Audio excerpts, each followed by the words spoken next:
Sunday at 5:14 p.m. Central Time. New defensive back, new cornerback for Alabama, Eli Ricks, transfer from LSU, got himself into a little bit of a rough situation. According to the Jones County Sheriff's Department, he was arrested he was arrested for speeding, having no insurance on the car, providing no insurance on the car, and marijuana was involved in this as well. And his bond was set at $0. And typically when these situations happen, you think, oh no, oh snap, why did it happen? Got to have better judgment, got to use better judgment, got to be more responsible. And for me, I'll say this, typically in the offseason, in the Saban era, we have seen these mishaps here that have happened to players.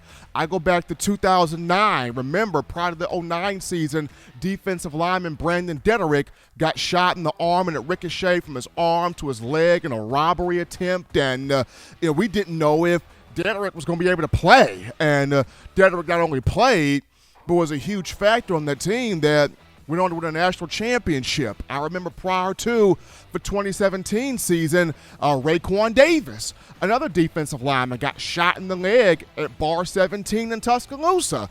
I didn't think he was going to be able to play, but he ends up playing. Had a big season in 2017, and Bama won a national championship. And then I remember prior to the 2016 season, it was Cam Robinson and Lawrence Hootie Jones in the car riding around Louisiana.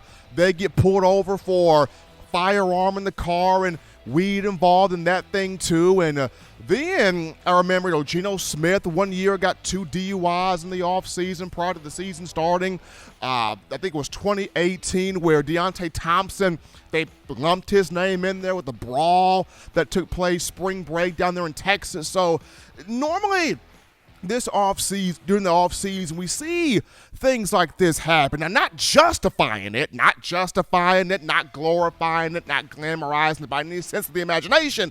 I'm just saying, typically in the offseason, we see these types of bumps in the road, these types of mishaps come up. Now, these particular players I've just rattled off were able to endure it, go through it, be better from the mistake, learn from the mistake, and become better individuals for that. And when you look at Eli Ricks here, the question becomes, how does Coach Saban handle it? Now, with this being Ricks' first offense, he's never been in any real trouble. He's never been a problem individual. So with this being his first offense, normally we all get the Nick Saban vibe. This will be handled in-house. This will be handled internally. We'll take care of this how we see fit to take care of this. And normally, when it's the first offense, how does Saban take care of it? He gives the young man a stern warning. Hey, better not do that again. This better not happen again. He gives the young man a stern warning.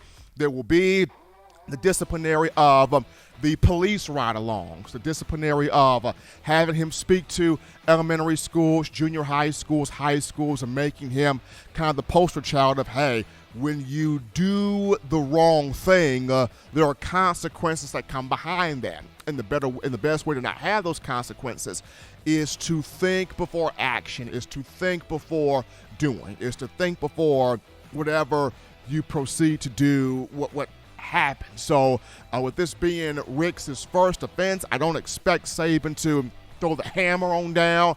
I expect stern warning and then the ride-alongs and speaking to the local high schools and people out there. And Ricks, to me, comes off as a guy that you may kind of see in his face that he's remorseful, that he's toe up about what he did and frustrated about what he did and angry with himself and bothered by his actions himself. And normally when you have a guy that distributes that character of, man, I messed up, dog, I hate that, and they feel toe up about themselves, then the coach even more so feels like, okay, that the guy's remorseful. We'll give him that stern warning. We'll figure out how can we sort of get past this. But if Ricks is showing the demeanor of he's toe up about his own mistake himself, then definitely I do not see Saban throwing the hammer down on the man too severely, because this is the first offense. But we will see how Coach Saban goes about it. how this is handled. And for Ricks, him being able to move from this thing, move from this situation, and get back into, working hard in summer workouts, working hard in fall camp, because he's trying to be a starting corner for the Crimson Tide. He had a really good spring in the A-Day game. I go back to, he had 5 tackles, kept plays in front of him.